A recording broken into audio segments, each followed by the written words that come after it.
Extra judicial killing എന്ന് പറയുന്നത് it was റാമ്പൻ in Punjab എന്നുള്ള സത്യം വസ്തുതാകഥനത്തിലൂടെ ലോകത്തിന് മുമ്പ് കൊണ്ടുവന്ന ഒരു മനുഷ്യാവകാശ പോരാളിയാണ് ജസ്വന്ത് സിംഗ് കൽറ എന്ന് പറയുന്നത്.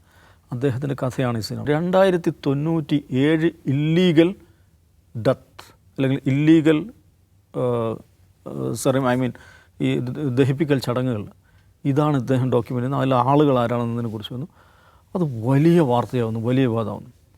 ദെൻ മൊത്തം പഞ്ചാബിലുള്ള ഇതിനെക്കുറിച്ച് പഠിക്കാൻ ശ്രമിക്കുന്നു. പലയിടത്തും ഒരുപാട് ഈ സാമൂഹ്യ സംഘടനകൾ, ചെറുപ്പക്കാർ, ഇവരുടെ ക്രിസ്ത്യൻ സംഘടന നെറ്റ്വർക്ക്, ഇവരായിട്ടൊക്കെ ഇതുണ്ടാക്കുന്നു. 25,000-ലധികം ഫോഴ്സ്ഡ് ഡിസപ്പിയറൻസ് അല്ലെങ്കിൽ എൻകൗണ്ടർ കില്ലിങ്സ് പഞ്ചാബിലുണ്ടായി എന്നുള്ളതാണ് ഇദ്ദേഹത്തിൻ്റെ കണ്ടെത്തൽ. പക്ഷെ ഡോക്യുമെൻ്റ് ചെയ്യുന്നത് ഈ അമൃത്സറിൽ മാത്രമാണ്. അത് 2097 ഇതേക്കുറിച്ച് ഇദ്ദേഹം ധാരാളമായിട്ട് സംസാരിക്കുന്നു, എഴുതുന്നു, ഇൻ്റർനാഷണൽ ബോഡികളിലേക്ക് പോകുന്നു. ആംനസ്റ്റി ഇത് ടേക്കപ്പ് ചെയ്യുന്നു. ഇദ്ദേഹം ലണ്ടനിൽ പോകുന്നു. അവിടെ ഈ ലോകത്തെങ്ങുമുള്ള മനുഷ്യാവകാശ പ്രവർത്തകരുമായിട്ട് ഇതേക്കുറിച്ച് സംസാരിക്കുന്നു, പബ്ലിക് സ്പീച്ച് നടത്തുന്നു. കാനഡയിൽ പോകുന്നു. കാനഡയിലാണ് അദ്ദേഹം അവസാനമായിട്ട് 95 അവസാനമായിട്ട് സംസാരിക്കുന്നത്. അന്ന് അവിടെ നടത്തിയ പ്രസംഗത്തിൽ പറയുന്നുണ്ട്, ഞാനൊരു ഇരുട്ടാണ്, ഇവിടെ പഞ്ചാബിലങ്ങ് ഇരുട്ടാണ്, ഞാൻ ചെറിയൊരു വിളക്ക് കത്തിച്ച് വെക്കാനാണ് ശ്രമിച്ചിരിക്കുന്നത്. ആ വിളക്ക് കത്തിക്കുന്നതിൻ്റെ അപകടം എന്താണെന്ന് എനിക്കറിയാം. പക്ഷേ ഒരു കാര്യം എനിക്കറിയാം, അത് ചെറിയ വിളക്കാണെങ്കിലും അത് വെളിച്ചം നൽകുന്നുണ്ട്.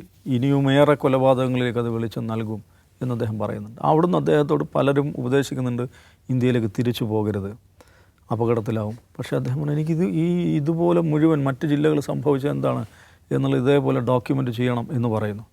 അദ്ദേഹം തിരിച്ചു വരുന്നു. വിത്തിൻ വീക്സ് 5-ാം തീയതി, സെപ്റ്റംബർ 5-ാം തീയതിയാണ് അദ്ദേഹം വീട്ടിന് പുറത്ത് കാറ് കഴുകിക്കൊണ്ടിരിക്കുമ്പോൾ വെടിയേറ്റ് മരിക്കുന്നു. അദ്ദേഹത്തിൻ്റെ ഭാര്യ വിട്ടില്ല. ഭാര്യ ഇത് നിയമ നടപടികളായിട്ട് പോകുന്നു. സുപ്രീം കോടതിയിൽ പോകുന്നു. CBI അന്വേഷണം നേടിയെടുക്കുന്നു. സുപ്രീം കോടതി വഴി CBI അന്വേഷണം നേടിയെടുക്കുന്നു. CBI അന്വേഷിക്കുന്നു. CBI ഇത് പോലീസുകാരാണ് ഇതിൻ്റെ കൊലക്ക് പിറകിലെന്ന് CBI കണ്ടെത്തുകയും പോലീസ് ഓഫീസേഴ്സിനെ ശിക്ഷിക്കുകയും ചെയ്യുന്നു. ലൈഫ് ഇംപ്രിസൺമെൻറ്റ് മേടിക്കുന്നുണ്ട്. ഇതേ CBI സംഘം ഇദ്ദേഹം നടത്തിയ ഇദ്ദേഹം പറഞ്ഞ ഇതിനെക്കുറിച്ച് ഇദ്ദേഹത്തിൻ്റെ കണ്ടെത്തലുണ്ടല്ലോ, ഈ 2097, അതിനെയും എൻഡോസ് ചെയ്യുന്നു.